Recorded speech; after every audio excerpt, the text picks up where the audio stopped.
exploring our oneness with Spirit and each other. Unity Online Radio.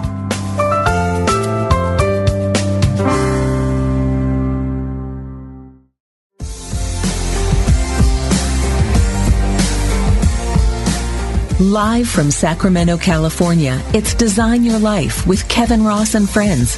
Get ready to raise the roof in your life and break through to a life without limits with the coach's coach, Kevin Ross.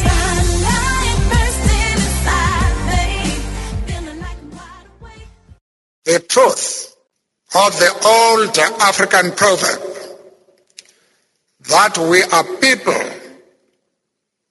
through other people is tonight very evocatively being demonstrated by this gathering of so many people from all parts of the world. This coming together here in the southernmost city on the African continent of representatives from such a wide range of the faiths of the world symbolizes the acknowledgement of our mutual interdependence and common humanity. It is to me a humbling experience to be part of this moving expression and reaffirmation of the nobility of the human spirit. This century has seen enough of destruction, injustice, strife, and division, suffering and pain, and of our capacity to be massively inhuman, the one to the other. There is sufficient cause for being cynical about human life and about humanity. This gathering at the close of our century serves to counter despairing cynicism and calls us to a recognition and reaffirmation of that which is great and generous and caring in the human spirit. Welcome to a special edition of Design Your Life. I'm your host, Kevin Ross. Today on Design Your Life, we have a special tribute to one of the greatest leaders the world has ever seen, former South African President Nelson Mandela. And I want to share with you some of my personal reflections on President Mandela's, the impact that he's had on my life. And we'll begin with an excerpt of a recent interview I had the pleasure to be a part of in remembrance of Madiba, Nelson Mandela. This is from Insight with Beth Ruriak on Capital Public Radio. Would you share with me how you're experiencing this passing? It is as though globally the sun has set and perhaps there's no sense of it rising again. You met in 1999. Yes. Would you share the story?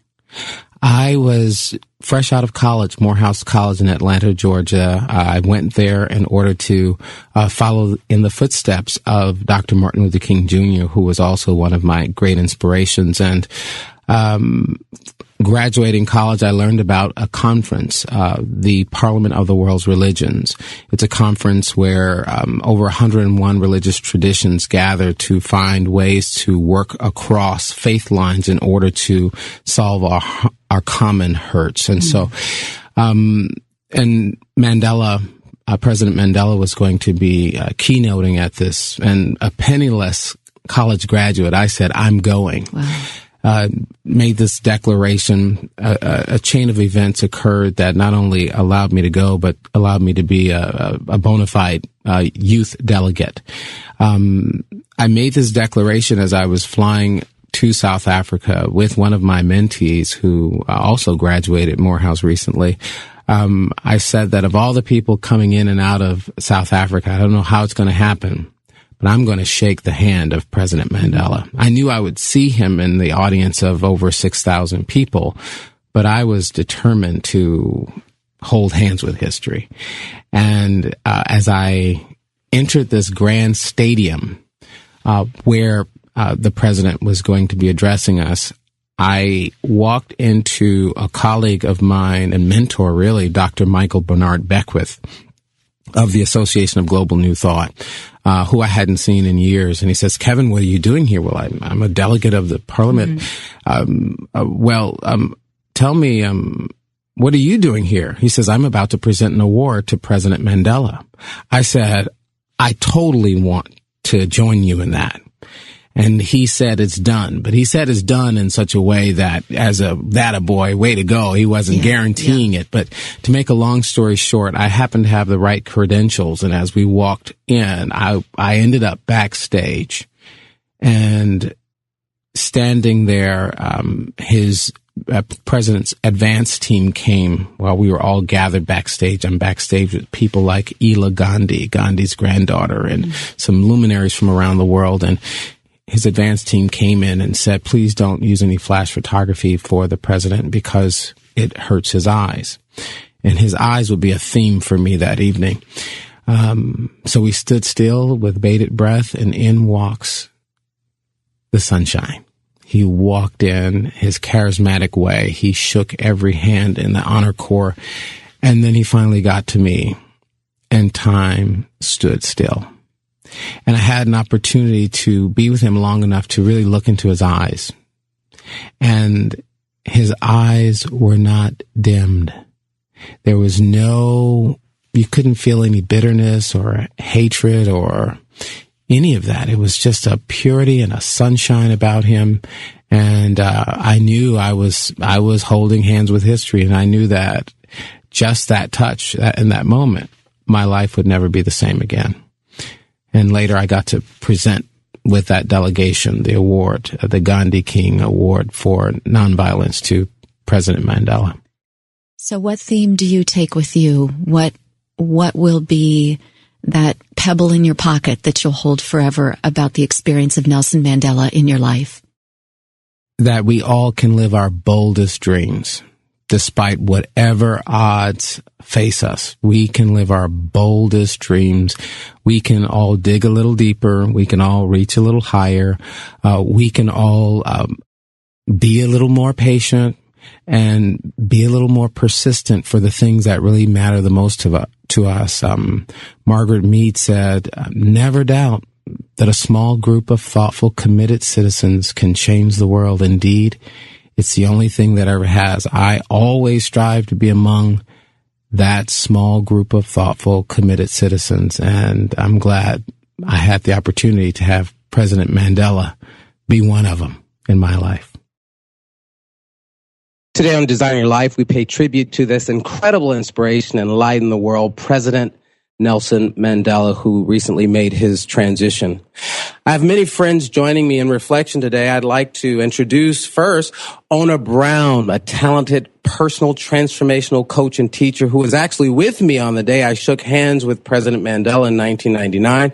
I'd also like to welcome one of my mentors who I mentioned a moment ago, Reverend Dr. Michael Bernard Beckwith. He is the senior minister of the Agape International Spiritual Center and the president of the Association of Global New Thought. Welcome, Ona and Dr. Michael. Hey, thank you, Brother Rev Kev. That was a beautiful interview, and I just relived that whole time as I was listening to your interview. Mm-hmm. So what, Dr. Michael, what was your experience of that moment, meeting the president? It was pretty much as you described. I can remember him walking in the room, and it was like time had stopped, like eternity had broken to time. And I do remember them sharing with us not to take any flash photography of his eyes. But as you indicated, when you looked into him, you saw this depth, you saw this guileless, radiant love, and tremendous patience. There was not a rush, there was not haste about him, there was not hurry around him that we sometimes feel when we're in the city, when we're doing what we have to do, we're called to certain accomplishments and tasks. There was no haste. He was very present. Every step was meaningful. Every handshake was meaningful. He wasn't rushing through to get through the line. A handshake, to shake everyone's hand, every handshake was meaningful. And I felt just honored that I was giving him an award for the Gandhi King Season for Nonviolence Award. It just felt very interesting that I'm giving him an award for that. And I was the one feeling extremely honored to be able to meet him, to speak with him, and to offer that particular gift. What impact has his work had on your life and ministry? What do you take of him with you today? Probably three things. One would be, of course, the power of forgiveness. His ability, he basically raised the bar of humanity by not having war tribunals, but by having forgiveness tribunals instead. That was very meaningful for the planet, because he raised the bar for the entire planet, for all governments, and raised the planet for us individually. Like if he could go through 27 years of that kind of abuse and oppression, being incarcerated, and come out with that kind of heart, that kind of ability, so can we. And so I would say one is forgiveness. The second would be, there was a time that when he was imprisoned in Robben Island, that he thought all was lost. And he even had that as a thought on his mind, that everything, he'd been getting the news reports of the abuse and the atrocities and the jailings, and he just thought maybe it was over, the struggle was over. And then he went on to say that a thought went across his mind. And that thought was, what if all is not lost? And he meditated on that particular thought for a long time. What if all is not lost? And then that thought transmuted into, what if me being in prison was a part of the plan to free South Africa? And then that thought led to, if that's true, what shall I do? And he said, I shall write. And he began to write about possibilities. He began to write about what was going on in prison. Many of those things were, of course, snuck out of prison and became a part of the rallying call for his freedom. So he teaches us, like, one thought can change your whole destiny. What if all is not lost? And what if my being in this situation is actually transformative to the life of South Africa? And then, of course, number three, him and his colleagues used to meet up against the wall when they were breaking rocks and actually map out what they would do if they got out in terms of what kind of government they would have. So they were speaking into the power of vision. So I would say the power of forgiveness, the power of what one thought can do if you meditate on it long enough, and three, the power of vision. The man continues to change my life, and great, great, great inspiration. Well said, Dr. Beckwith. Dr. Beckwith is the founder of the Agape International Spiritual Center and the president of the Association of Global New Thought. Joining us is transformational coach and one of my dear friends who we recently reunited in Miami, Florida at another transition of Dr. Mary Tumpkin, who recently made her transition in Miami, Florida. Many of you know her. Ona and I reunited there. Ona, welcome to Design Your Life. Thank you. I'm glad to be here. Take a moment to recount your unique experience of how it came together for you in as you would describe in a miraculous way, meeting the President Mandela and being at the Parliament of the World's Religions. It was an entire miraculous unfolding from beginning to end for me. And the way that I actually manifested being there, I know was not by accident or by chance. And the fact that you and I were able to hold the vision, because we actually spoke into existence that we were going to be able to meet him. But there was nothing lined up for that. And when we saw the Reverend Michael Beckwith, we were like, what are you doing here? Just like you said. And it was so exciting that he was like, oh, I'm here to present an award. And we were like, are you kidding? And I remember taking the bag from his wife because they had been traveling and they were tired. And we became the instant armor bearers for them. And we helped them to get down front. And the excitement, I was so excited because I knew at that moment that we had just collided with destiny and speaking that into existence distance and holding the vision and not even knowing that we would actually cross paths with someone that we knew all the way in Cape Town, South Africa. It was just an amazing experience. And then I was on the front row sitting next to Mr. Reverend Michael Beckwith's wife, and that's when they came back and said that we would be able to join you and he backstage to be able to be among maybe 12 to 20 people to actually meet him and shake his hand. And they took us through security, and they while they were patting us down to make sure that we didn't have anything on us and that we were okay to go back. Because you are usually packing, Ona. You are usually packing, aren't you? You are usually packing, yes, of course, you know. You're too funny. Yeah, packing light of love. So as we get backstage, I'm standing there thinking, is this really happening? And he's addressing the Parliament of the World Religions. And I'm shaking all over, and I keep peeping my head over to see the steps that he's going to ascend down as he finally, you hear this huge standing ovation, and he begins to make his descension down the steps. I'm just remembering this moment of like, this is really happening. I'm really about to meet a powerful man who went from prisoner to president.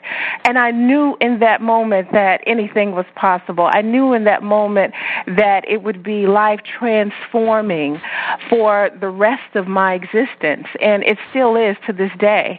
And what I get from him more than anything is the power of significant living and not just being about oneself. One of his quotes that I love is, what counts in life is not the mere fact that we have lived, it is what difference we have made to the lives of others. That will determine the significance of the life we lead. And so with that, the name of my company is World Impact Now, which is WIN, and all the things that I do, from my radio talk show, Own Your Dreams with Ona Brown, to traveling and speaking and coaching and training nationally and internationally, it's all about being able to continue that type of light and that type of love and legacy of making a difference and being who we are designed to be. Well, Ona, I remember that moment vividly, and I remember us coming back, or maybe, I don't know if we came back to retrieve you and Ricky, but I remember the moment that you came back. And I forgot that he walked down a flight of steps after the presentation. And I'm grateful that you've taken, in your own life and in your own work, some of his wisdom to share around the world. We're talking with luminaries from around the United States as we reflect on the life and the legacy of late former South African President Nelson Mandela. We'll talk more about this and his amazing work right after this break.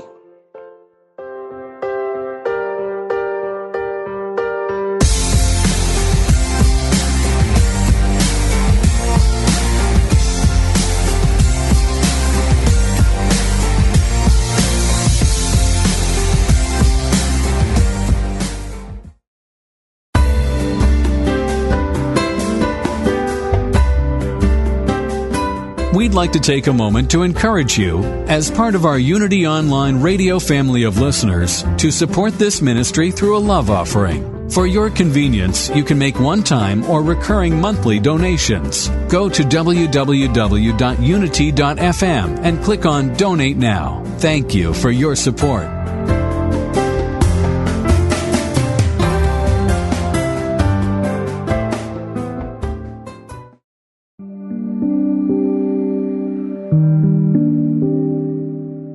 Have you asked your soul what it wants?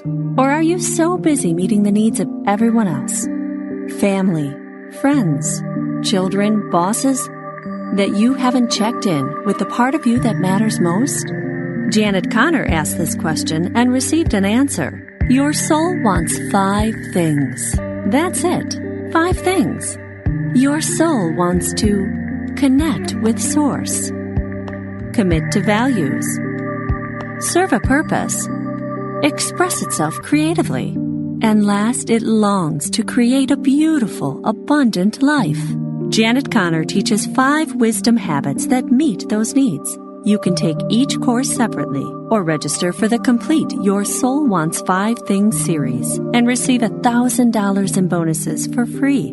Visit janetconnor.com and explore all 5 courses in her signature series, Your Soul Wants 5 Things.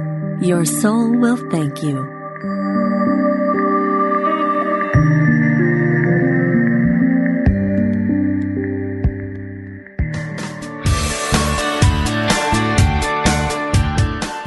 You know the saying, a good deed is its own reward? Well, moving toward a plant-based diet and vegan lifestyle is one kind and compassionate act that isn't just its own reward. It will also reward you with vibrant health, boundless energy, and easy way to keep your weight where you want it. And according to yogis and Unity's co-founder Charles Fillmore, even give a boost to your spiritual life. On Main Street Vegan, the radio program named for the popular book, Victoria Moran will make your move in a vegan direction easy, fun, affordable, and delicious. With enticing topics and entertaining guests every Wednesday at 2 p.m. Central Time, only on Unity Online Radio, the voice of an awakening world.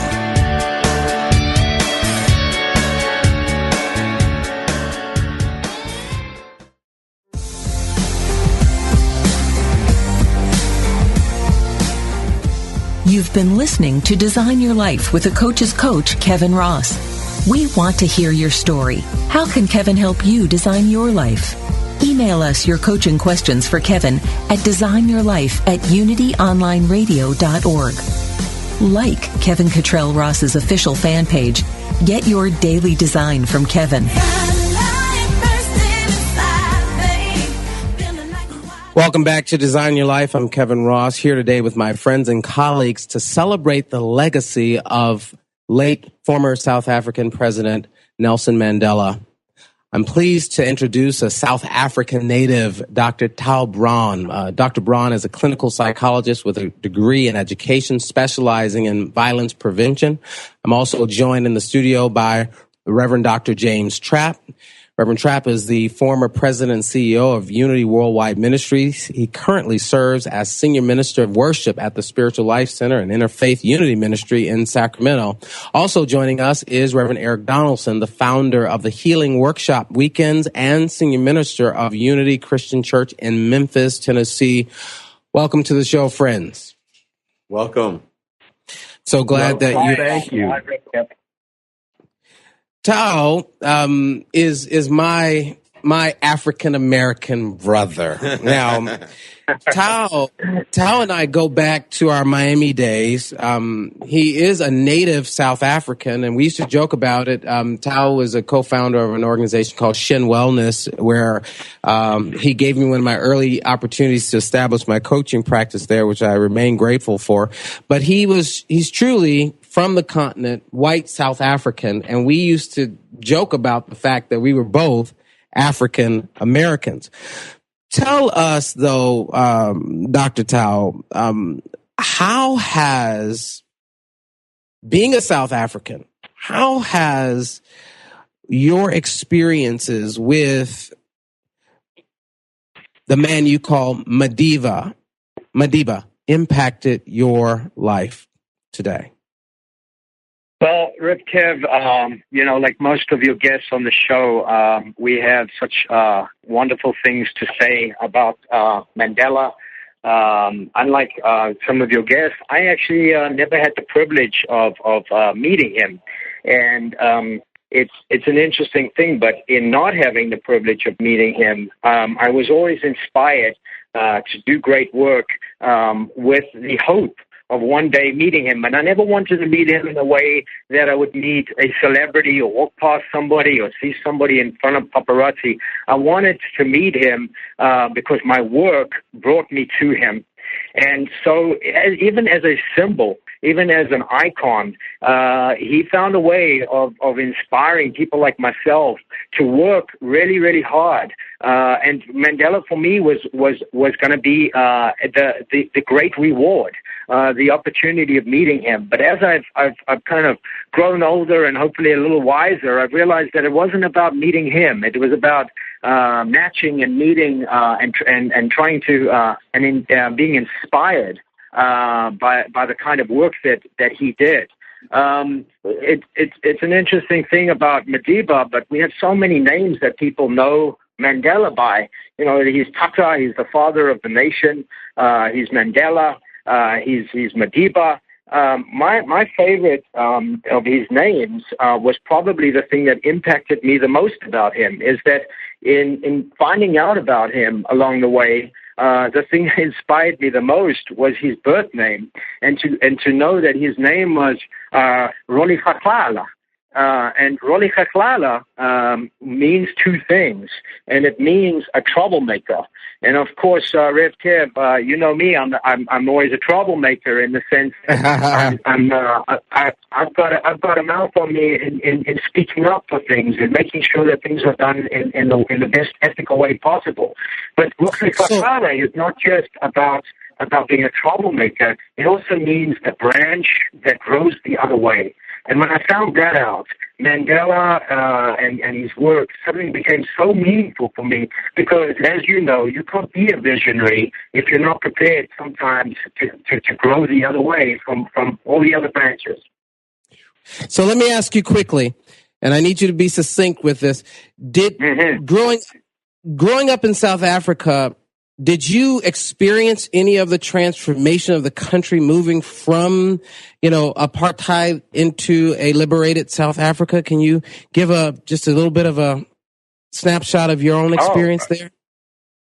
Oh, absolutely. I think one of the things that I would say that potentially at these times, or once the dust is settled and history has been told, I'm not sure that many people reflect on that time period where, as white South Africans, with the change that was going on, and we were waiting in the aisles, so to speak, for Mandela to come out, and it was a terrifying time. Nobody knew what was going to happen. And this person that we all knew about, this Mandela, this person of power, this person that had created the military wing of his organization, he was going to be released. And nobody knew what was going to happen to the country. And in a very similar way, it's almost like there's that feeling again where the peacemaker of Mandela has already been felt in his memorial service, and all of the leaders from around the world carrying on his work. Mandela had the opportunity of coming out of prison during that transformation and hitting the button. He could have hit the genocide button, and people always speak about how he came out with peace. But as a true statesman and as a true warrior and as a fighter, he knew that he didn't have to wield that power, that his true power was going to come from transformation, was going to come from peace. And that's the button that he decided to push. So as somebody that was there during that time, I can tell you we were holding our breaths, not knowing. I mean, there was a lot of fear, and Mandela alleviated that fear immediately. Thank you, Trapp, for your insightful look at the life of Madiba. We appreciate your contribution to this program.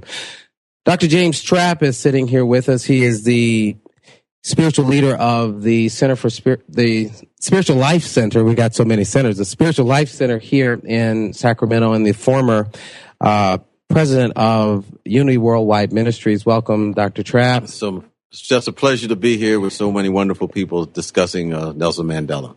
Forgiveness is a major theme that is spoken of as it pertains to President Mandela's legacy. Yes. What are your thoughts on his role in literally ushering a conversation of forgiveness rather than retaliation?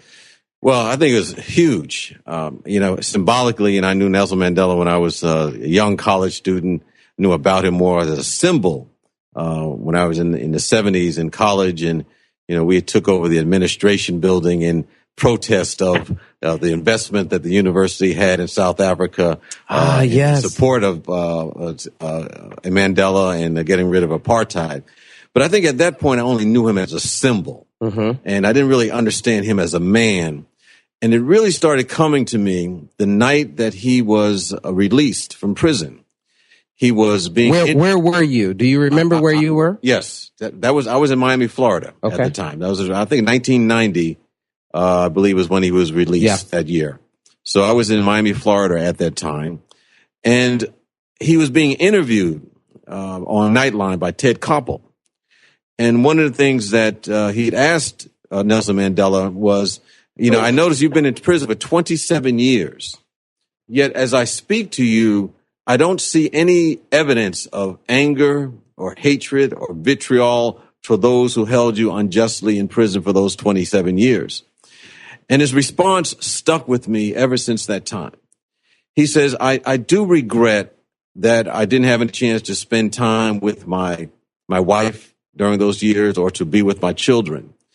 But while I was in prison, there were a handful of guards that did some good things for me on my behalf. They may have just smuggled in newspapers for him. They may have given some extra rations. They treated him kindly. And he said that because of that, I gave my attention to what they did for me. And as a result of me giving my attention to that, I have no anger. I have no bitterness. So he truly embodied what it meant to have forgiveness, to look beyond our foibles and try to see the truth of a person, the character of a person, of what he represented. And then many years later, actually a couple of years later, 3 or 4 years later, he visited Miami. And there was a faction of our community, the Cuban American community, that was not very happy about that because the Cuban American community? Yes, because he had given some appreciation to Fidel Castro because he had supported him while he was in prison. And so there was a lot of factions that went on, and it ended up leading to a boycott by the African American community for a number of years. That led to, greater job opportunities and economic opportunities over that time.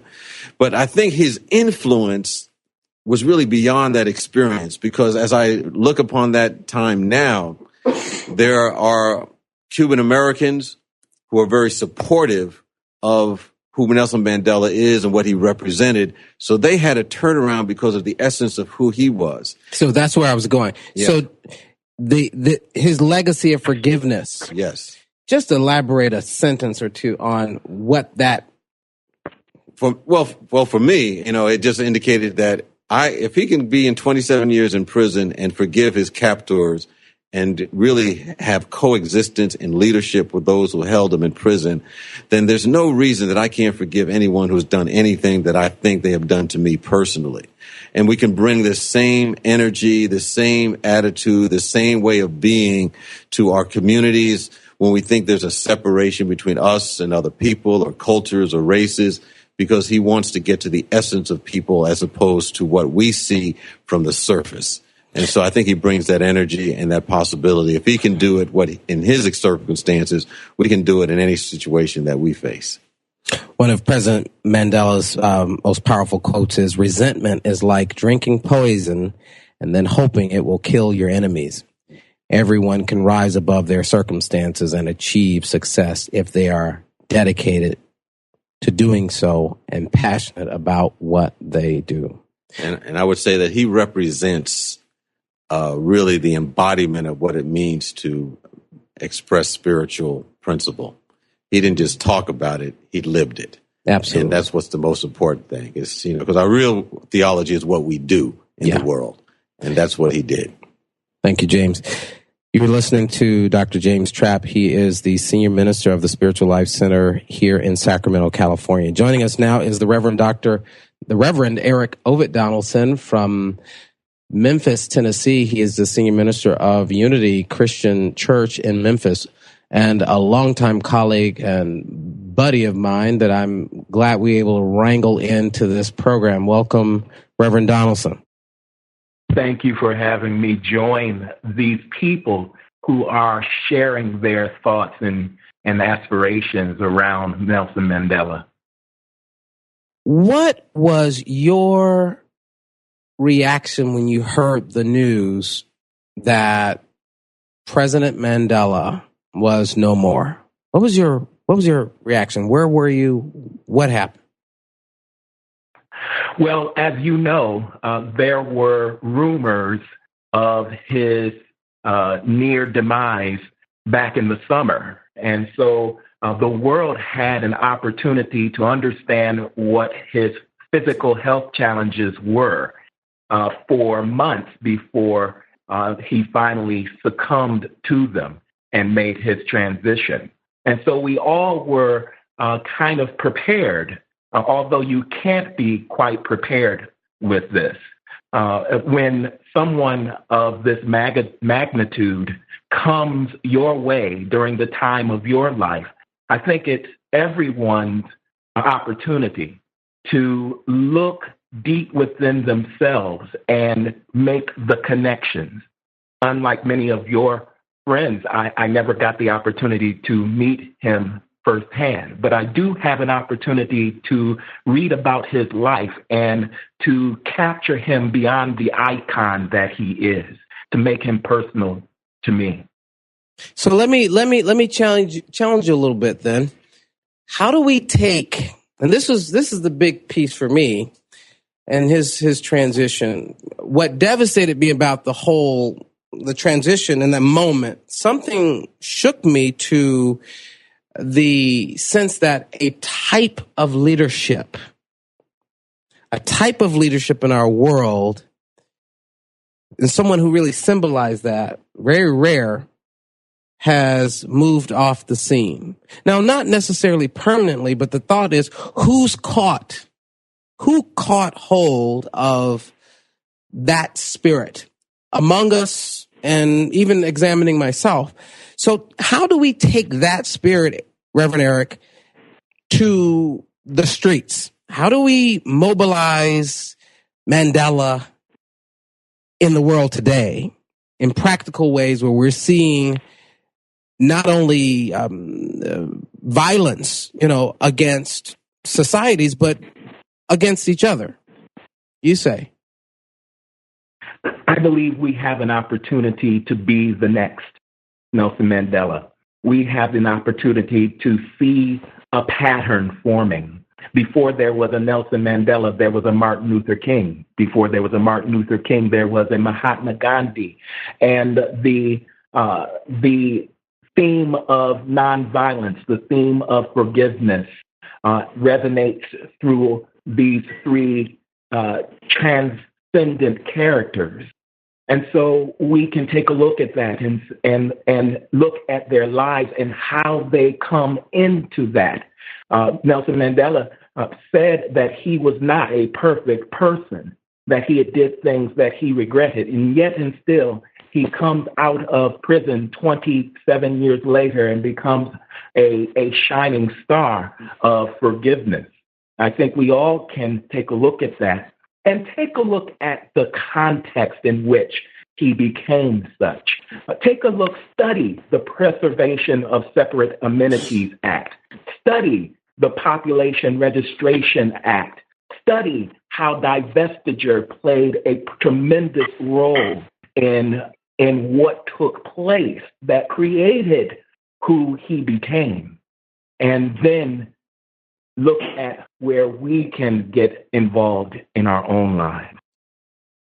You're listening to the eloquent Reverend Eric Donaldson, who is the senior minister of Unity Christian Church, giving us his thoughts and reflections on the life of the late former Nelson Mandela. As we close, I'll bring you some words by the president. He says, "Do not judge me by my successes.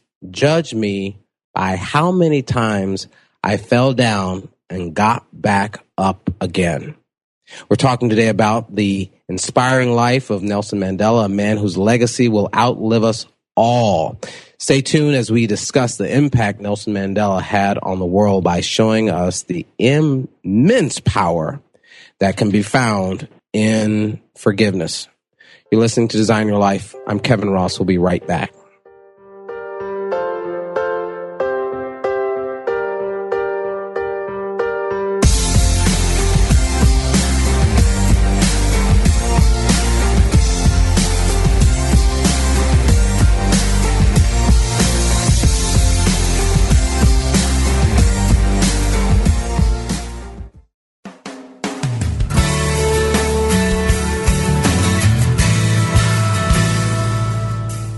Do you experience the peace and joy promised by A Course in Miracles? Or are you still struggling to truly live your beliefs from moment to moment?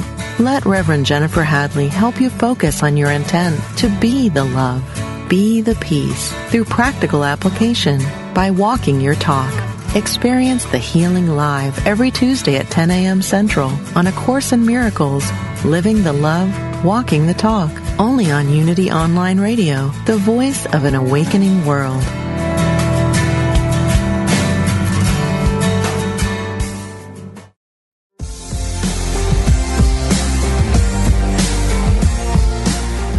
We now return to Design Your Life with the Coach's Coach, Kevin Ross.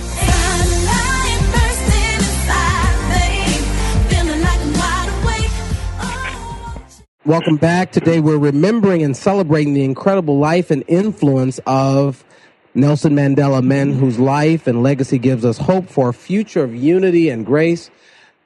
President Mandela was a man of character rarely seen in the world, a leader who went from prisoner to president, united a country, and inspired the world. With me in conversation today is Bishop Carlton Pearson and Reverend Georgia Prescott. Bishop Pearson is the founding director of New Dimensions in Chicago, where he is building a multicultural and radically inclusive spiritual community.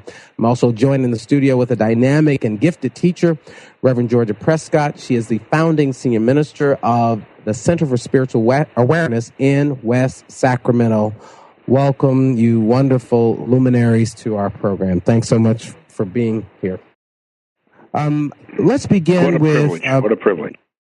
Let's begin with a topic that we haven't explored a little bit of. Let's talk about President Mandela's ability to address inclusivity, where he was capable of seeing, you will recall at a time, he had an option of, he had the power to, he was trying to unite the country. Do you recall? And he used soccer as a force for bringing the country together because he knew that there was a way. And he had an opportunity to either go with the old colors, remember the colors of the, and he chose not to revert to those colors, but to keep a unifying presence. What's important about his willingness to be radically inclusive in order to save the nation? We'll start with you, Bishop Pearson, and then we'll talk with Reverend Georgia. Well, I think Mandela was, and that's affectionately a term of respect for him. I think that Nelson Mandela was not just didn't make a choice alone. He really responded to a deep inner calling. And nearly every one of his interviews, he made reference to the purging or the purgation of the soul when he was in prison, and how they never broke his spirit, but they broke down walls that he had built up of anger and unforgiveness and resentments and bitterness, some of it very understandable. So by the time he came through that purgation or that purging of the self and soul, he was reduced to forgiveness. And also, he recognized that he did not want to repeat the deadly negative energy that was perpetrated toward him and his people. And he automatically became inclusive. He automatically wanted to free a democratic nation. That was part of his calling and his divine coding after he went through an almost born-again awakening. I don't mean that in the Christian sense of the term, but a born-again awakening experience on Robben Island. That's all I can see, and I hear it in his comments about it. He became intuitively inclusive, radically inclusive, because that's what he wanted to see before he actually went into prison. Reverend Georgia, do you think it was a form of colorblindness? No, I don't. I think we have to be careful when we talk about his powerful forgiveness movement, which was enormous. We have to remember that this is a man who, sometimes we say you are pushed by circumstances or pulled by a vision. And I think that he saw color. I absolutely do. But I think that he saw the importance of letting everybody be their authentic self and be the best they could be at any given time. So I think that vision that he was pulled is powerful. I also think his commitment to oneness was, has just inspired so many people. Any of you have any personal reflections on how his work intersects with the work that you do today? We'll start with Bishop Pearson and Reverend George. Well, I made several trips to South Africa while apartheid was still in position. My first trip was in 1978. And I remember it took me 5 years to get in the country because I was the first African American to bring in an racially integrated team as the leader. And so I had to go through all kinds of red tape to get in there. But and I saw the impoverishment of the soul. I saw the downtrodden spirit. I saw the brokenness. And I spoke to 10,000 people a night when I was going over there in those days. In fact, 3 months before he was released from prison, I was there, and I had all the white people stand up in this. It was a Christian gathering, 10,000 or so a night. I had all the white people apologize for the years and years of discrimination and racial hatred and apartheid or apartness and racial discrimination. And the leader of the meeting was an Afrikaans, and I didn't ask permission to do this, so he was real awkward and very uncomfortable. But so was the crowd. And they apologized. Then I had the blacks stand and forgive, and we committed to a peaceful, bloodless transition, and that we did it in front of that live audience. Plus, people were watching, hearing it on live radios. It was very powerful. Well, I was there last week, the week before Nelson made his transition, and I was picked up by a black man who was a boy listening to me preach in those days, who's driving a brand new Jaguar, paid for, and he was taking me to his mansion, and he stopped 3 times as we were going across the city and gave money to white people who were begging. And I said to him, "Young man, you have no idea." In fact, one of the men who stopped us, he said, "I was raised as an orphan and I live in a homeless shelter, and I'm selling these cookies to support the shelter. Would you like to buy some and support?" And Muzi, who was my friend, Muzi Cindy, he refused the cookies but gave him the money anyway.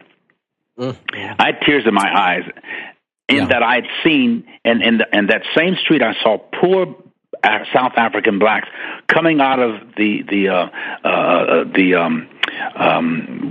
little areas. What do you call them?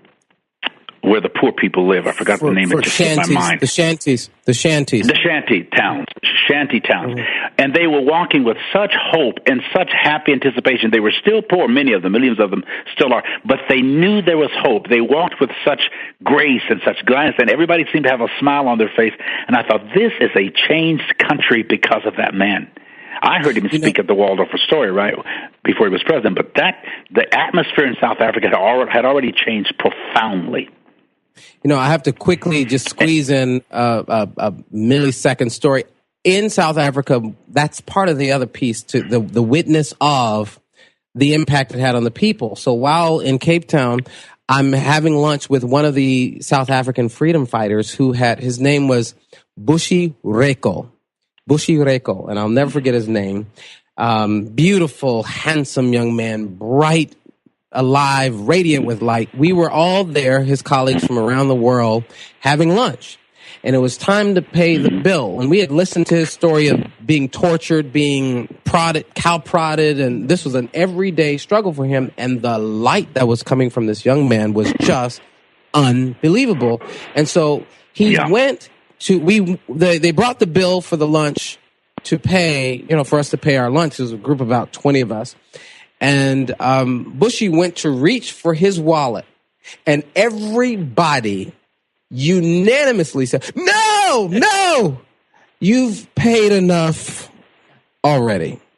It was just so that what happened there was truly spiritual, amazing. Yeah, it was a spiritual thing. Yeah. So, Reverend Georgia, your reflections. Well, I want to go back to a question you had posed before, and that is, what can we do, and are there new leaders coming up with his legacy fully in mind? And I'm remembering that handshake that our own President Barack Obama extended to Raul Castro during that was a beautiful thing, and I could just feel Mandela smiling down. And yet, we need to keep that conversation going, because we see on the radio now and the right so many unkind comments about that.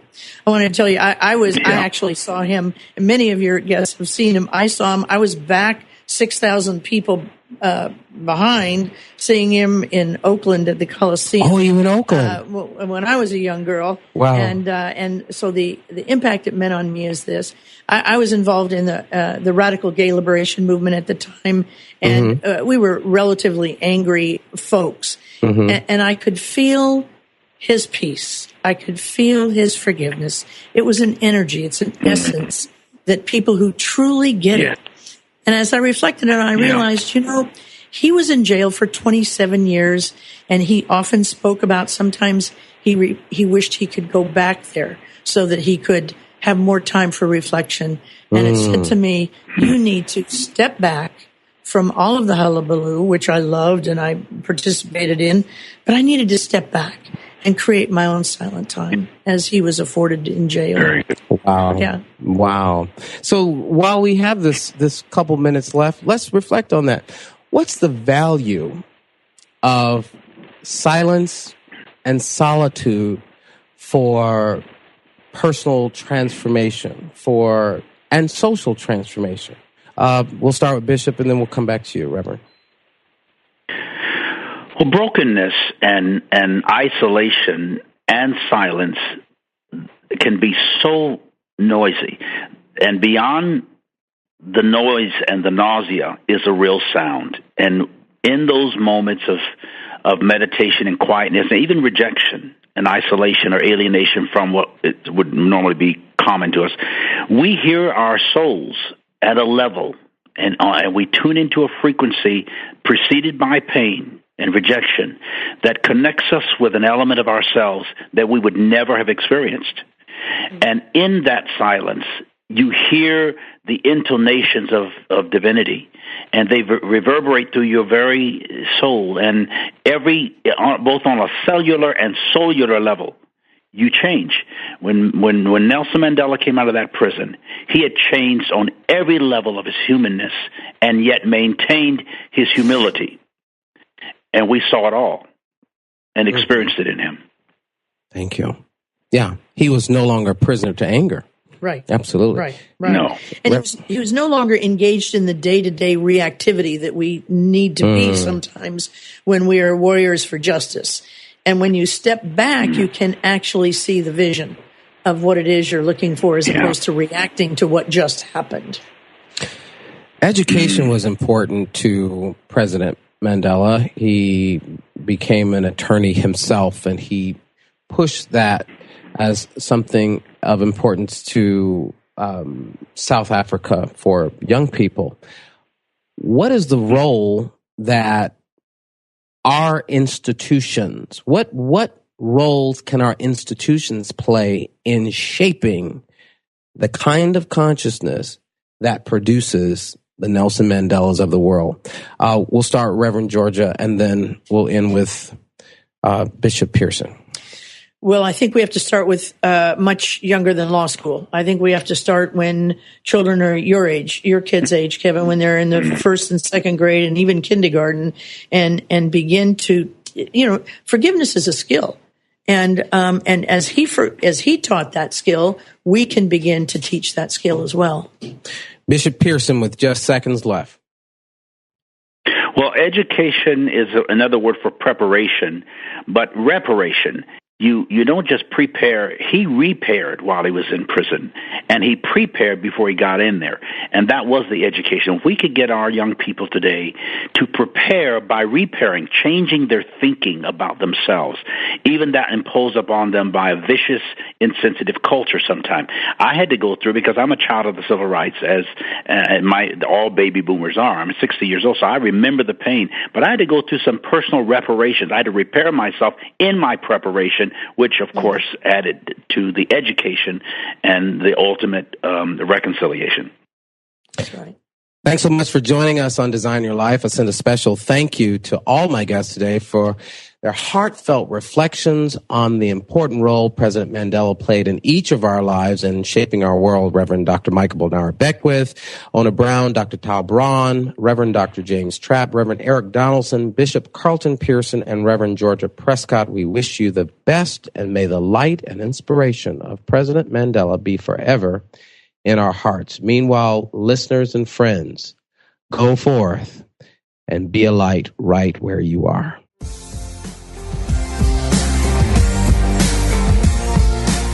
Thank you for tuning in to Design Your Life with Kevin Ross. Join us every Wednesday at 4 p.m. Central for another life-changing episode. This program is brought to you in part by Unity of Sacramento, live streaming every Sunday online at unityofsacramento.com.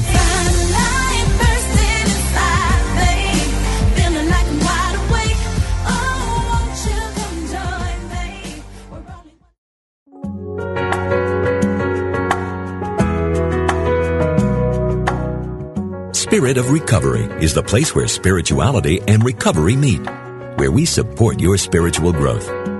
Reverend Anna Schaus, Ph.D., interviews down-to-earth guests who share with you how they keep going and growing in recovery. Spirit of Recovery is the place to get practical tips and join in lively discussions on topics that matter to recovering people. This program welcomes everyone who wants to know more about recovery. Join Anna and her guests live every Tuesday at 4 p.m. Central Time on Spirit of Recovery, where we talk about what keeps you growing. Only on Unity Online Radio, the voice of an awakening world.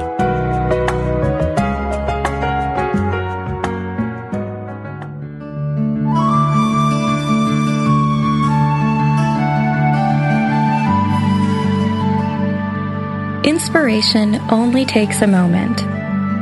If you are able to safely turn your attention away from the demands of your activities, quiet your mind and affirm, "There is a divine plan at work in my life.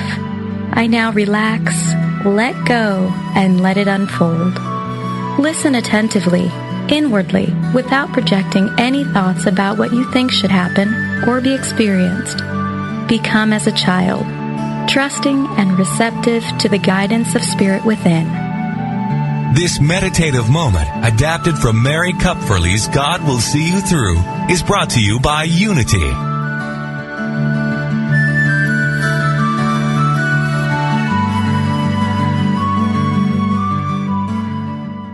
If I were brave, I'd walk the razor's edge, where fools and dreamers dare to tread, and never lose faith. How is life working for you? Would it be okay with you if life got easier, simpler, yet more meaningful and vibrant? Join certified life coach Carla McClellan Tuesday afternoons for Vibrant Living. Each week, Coach Carla and her guests will share strategies and solutions designed to make your life more vibrant.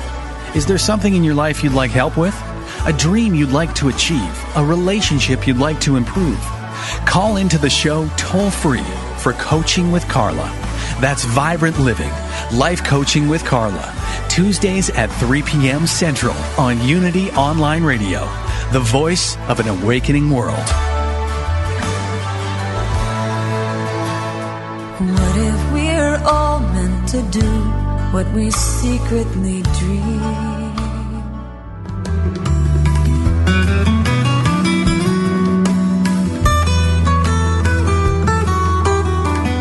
Does music open your heart and bring you peace and joy? Experience the sacredness of sound with Ramdesh Kaur as we travel the world of mantra, Kundalini Yoga, and devotional music. Join us for a journey into spirit, Thursdays at 4 p.m. Central, 5 p.m. Eastern on Spirit Voyage Radio with Ramdesh. Only on Unity Online Radio, the voice of an awakening world.